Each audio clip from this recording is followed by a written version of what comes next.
What is nano?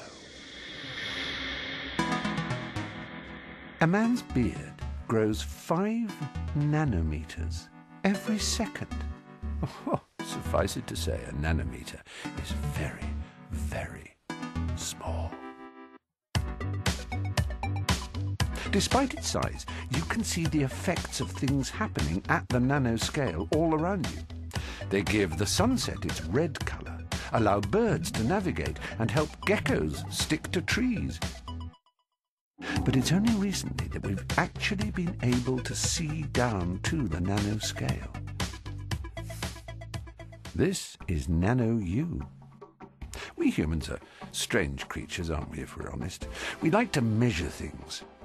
Earth's tallest mountains are over 8,000 meters tall. A football pitch is around 100 meters. I myself am about 2 meters when I'm standing up, in shoes. Good afternoon. Ants are a few millimeters long. Skin cells about 30 micrometers. We can't see things this small. A bacterium is about 2 micrometers. Smaller still are viruses and phages. And so we go down to DNA, our molecular blueprints.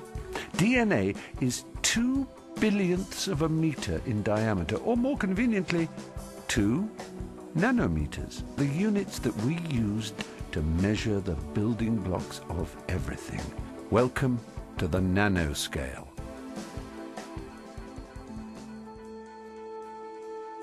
To explore the nanoscale, we use very powerful machines called Electron Microscopes. Today we're going to look at 2 things that you may have seen before. We're going to look at a fly and a coin.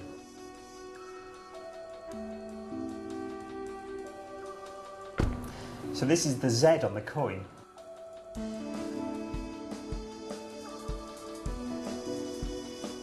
This is the fly's wing. And who would have thought that it would have had all these little hairs sticking out from it? The tip of each of those hairs is only about 600 or 700 nanometers in diameter. When we use electron microscopes, we explore new and alien landscapes. It's a strange new world down there. The nano world isn't just unusual looking, things behave differently there too. One reason for this is surface area. If you take a cube and lay the surface flat, you can see how much of that cube can react with the outside world. If you divide the same cube into 8 little cubes, the surface area is twice as big. If you keep making smaller cubes, the surface area becomes immense. More surface means more area for reactions. This is why powdered sugar dissolves faster than sugar cubes. Big lumps of aluminium are not very reactive, but nanoparticles of aluminium are so reactive they can be used in rocket fuel. Another way you can show this is with flour. Because flour doesn't burn very easily when it's in a pile, because it hasn't got enough surface area. But if you mix it with a lot of air, then something quite different happens.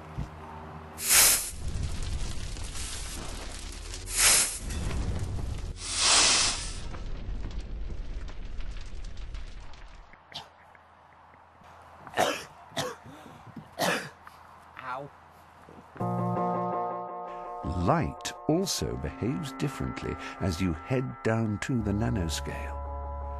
White light contains all colors. When particles get really small, they start to bounce only certain colors back, so you see them as those colors. As gold gets smaller, it stops looking gold and instead reflects red, purple, blue, and finally becomes invisible when it's too small to reflect any colors of light that you can see. These strange properties of light can be very useful. Welcome to nature's nano. I've always wondered how butterflies and beetles can make these strong iridescent colors. So if we take a butterfly wing and we put it under a microscope, we see thousands and thousands of small little bright blue scales. Each of these scales is covered by little ridges running across the scale. Each of these little ridges, if you cut right through them, look like a Christmas tree. This structure is finely tuned to reflect only the blue part of light, so the butterfly appears bright blue. If we just replace the air in this nanostructure with a bit of liquid, you'll see that it changes color from bright blue to bright green. It fills in the gaps around the nanostructure and makes it better at reflecting green light. When the liquid evaporates, it returns to reflecting blue. Please, don't squirt butterflies. Life has spent 3.8 billion years finding clever ways to use the nanoscale. Now we can understand nature's nano secrets. We can use them for ourselves.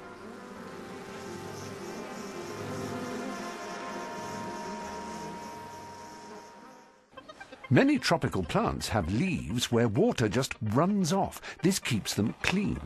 If we look at the nanoscale, we can see tiny structures which stop the water from sticking. By copying these structures, we can make our own water-repellent surfaces.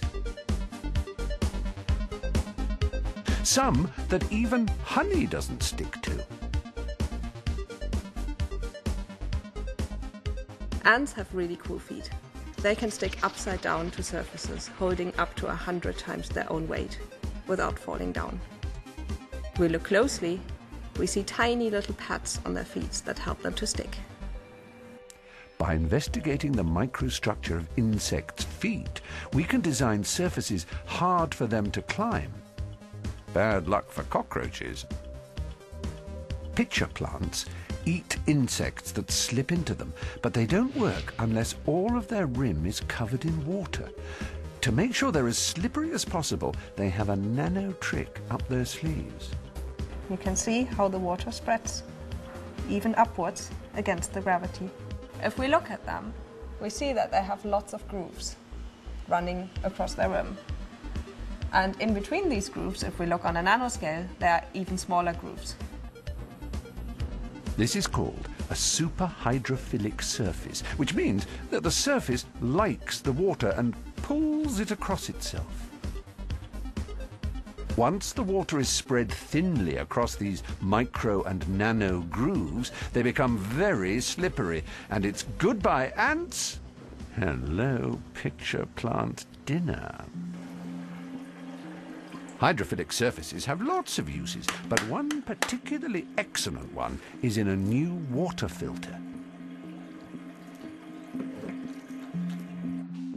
This can filter even the tiniest bugs from dirty water, making it safe to drink. Even really dirty water.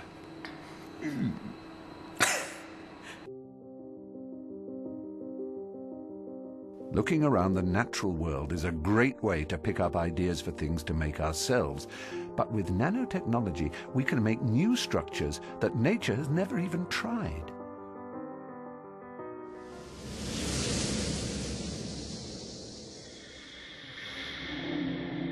Down at the nanoscale, things are gloopy and there's lots of friction.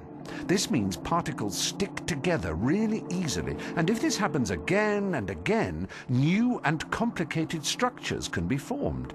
This is called self-organization. Scientists have been carefully experimenting with different conditions to see what sorts of new nanostructures they can create. The results are astonishing. Here are some samples that I made under various conditions, but when we zoom in on the nanoscale, we can see that they are extremely different. So these ones remind me of the Eiffel Tower. They're really quite beautiful, these hexagons all stacked on top of each other, like pyramids. We can also make other materials, such as really thin wires, ones that look like pancakes, or ones that look like flowers. All these new structures have different properties. Soon they'll be changing the way we live.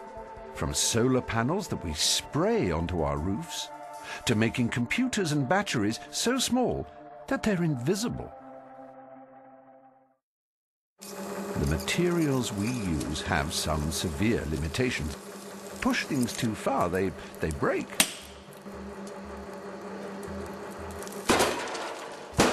But nano researchers are discovering ways around these limitations.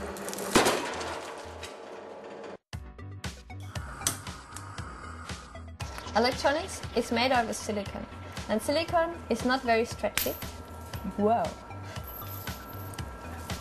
But we found a way to make electronics stretchy. When you put a really thin layer of gold onto rubber and you stretch the rubber, we found that the gold doesn't break. This is because when gold is just a few nanometers thin, it forms cracks, and these cracks actually allow gold to stretch.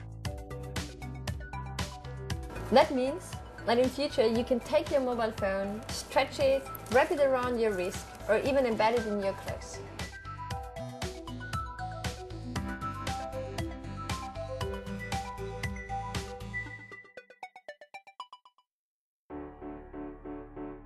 Using the new materials made possible by nanotechnology, we could build stronger houses, tougher cars, and even make ourselves healthier. Medical researchers are already looking at using nanoparticles to deliver drugs or to hunt down cancerous tumors. I'm a brain surgeon. It's my job to treat patients with brain tumours. What we would love is some sort of nanoparticle that gets taken up into these tumours that allows us to identify where the tumour cells are. In the future, nanomedicines could patrol your body, hunting down diseases and zapping problems.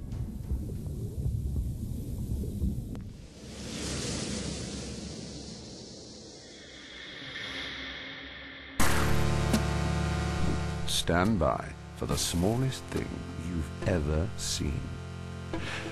This might look like a deep-sea submarine, but it's actually a scanning, tunneling microscope.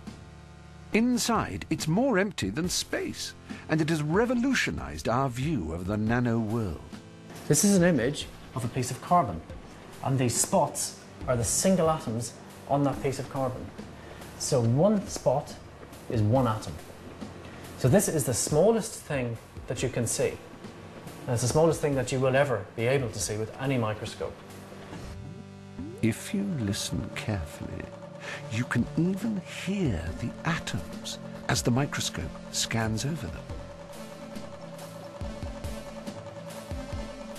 This year, researchers imaged the internal structure of a single molecule for the first time.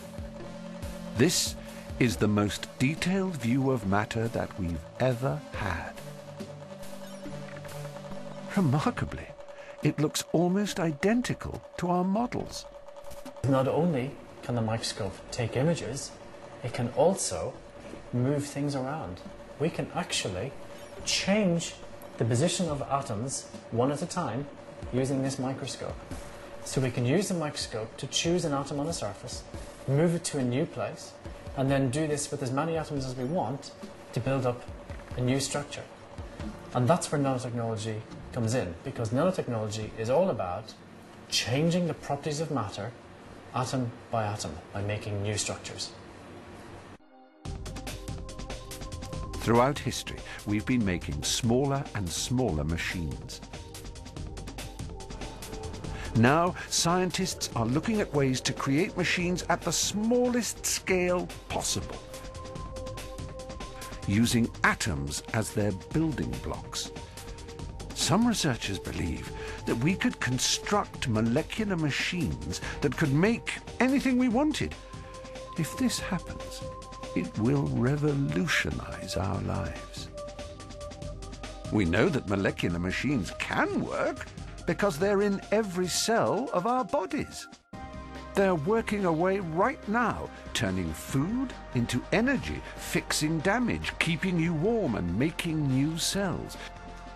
You are already a masterpiece of molecular nanotechnology.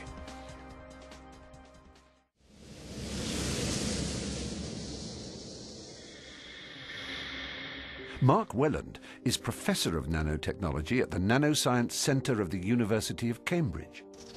Imagine a small implant which you can think of as being equivalent to your mobile phone that communicates directly with your brain as the internet does currently with the rest of the world. If I want to think a connection with my son who's walking in the Himalayas, I could think the connection, and just as your mobile phone does, it would dial up the device inside my son, and I would talk to him, I would see him, I would feel his emotions. We would be infinitely connected to each other and infinitely connected with all the information that's around us. If this all sounds more like science fiction to you, think how quickly our world is already changing.